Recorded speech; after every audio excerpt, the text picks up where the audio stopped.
So today we're looking at the final touches for the MGZR, having done the Alan Healy Memorial and service next to John Bray, who also runs an MGZR. We were lucky enough to pick up loads of tips from him that would make a big difference to the car with a relatively small amount of work.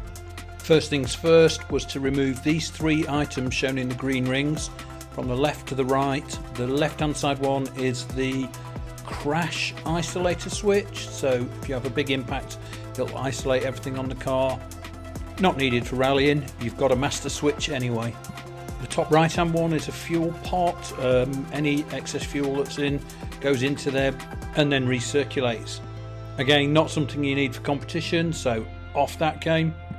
And finally on the right hand side there, that's the ABS unit. We'd always planned to take this off anyway when we redid the brakes and fitted the hydraulic handbrake, so out that comes as well.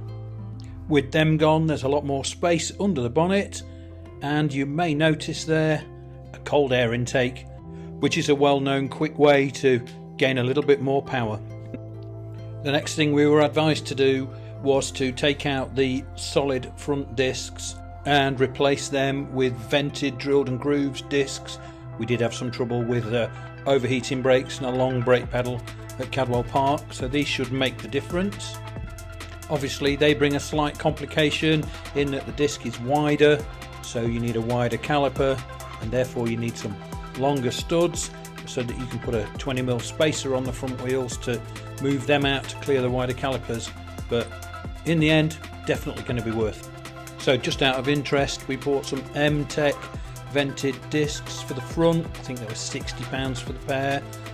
Rimmer Brothers in Lincoln is about 2 miles from where we live, and they had the wide front calipers for vented discs. They were £35 for the pair, I think. So sensible pricing for upgrades for a big performance difference.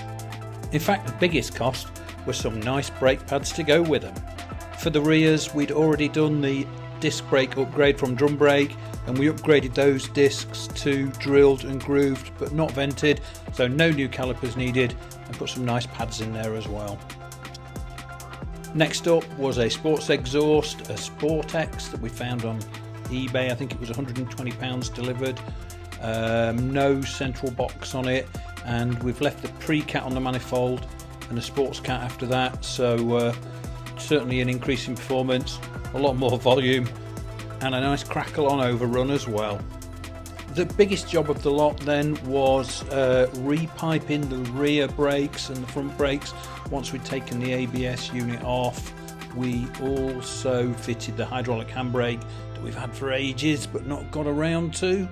Some really nice neat new copper pipes, braided hoses on the end going into the calipers to get rid of the standard ones that we had while competing at Cadwell, which no doubt contributed to the spongy brakes. And the most important upgrade of all, a nylon coif gear knob, another Facebook Marketplace special. Fits with the gearbox that we did have fitted, but most importantly makes it look even more like a race car. Right, that's it, we're not going to mess around with it anymore. Actually, I managed to find a 52mm throttle body on Facebook Marketplace for 20 quid, so off came the new cold air intake, on went the throttle body, and then back on with the cold air intake. Now let's see what we can do. So it's time to go and find out what difference all of these little tweaks have made at a local grassfield rally sprint event. The new exhaust note, and of course the handbrake, were immediate hits.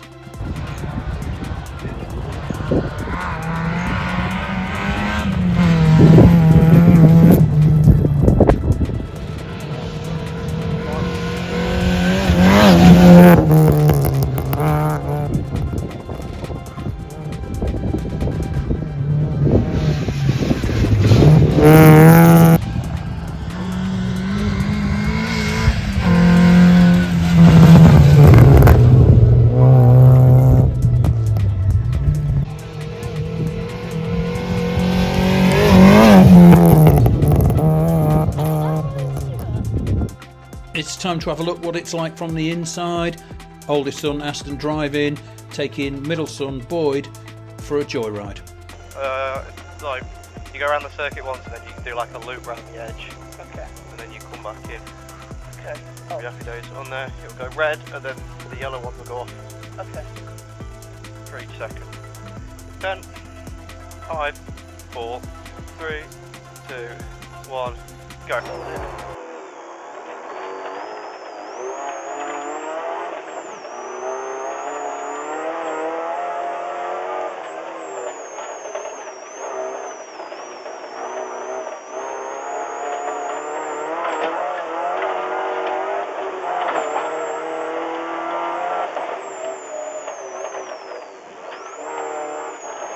Want to do handbrake turn? No. There you go. No.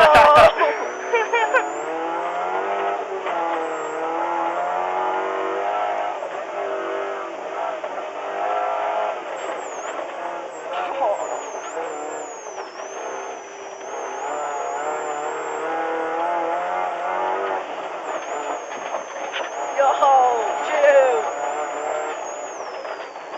I'm gonna die! No, you're alright, mate, don't worry. Yeah, mate. Chop off, innit?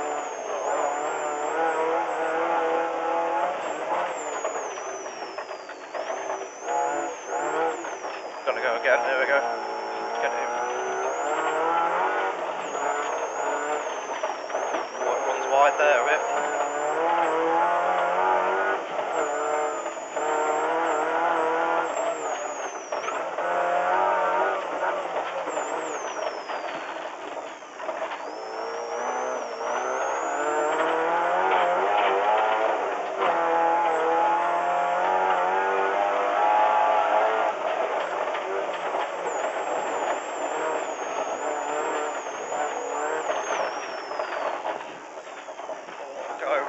Go it round.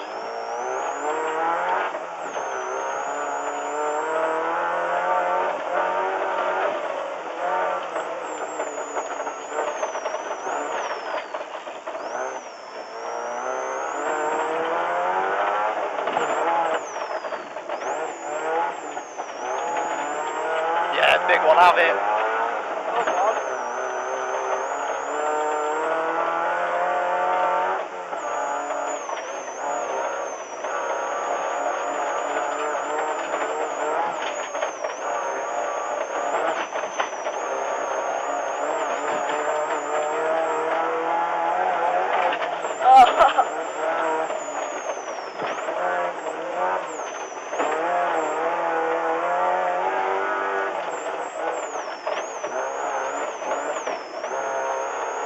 It's in, guys.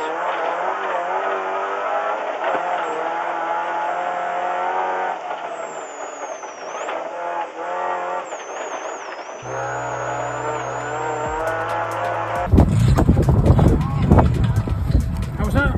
Slow. Slow. Yeah. Yo. Not fast enough according to Boyd, although Aston and I were pretty pleased with the performance increase. Next job is to get it tested out on tarmac before September, as Aston has now passed his bars test, has a licence and is entered the Colin Elmore Memorial Rally at Blyton Park for his first event. We'll keep you posted on how that goes. Make sure you give us a like, hit the bell and press subscribe, and then you'll see all the other videos we've got on the channel, and there is plenty more to come. If you've got a question about the car, if there's anything you want to know, just put them in the comments below. Thanks for watching, and we'll see you on the next one.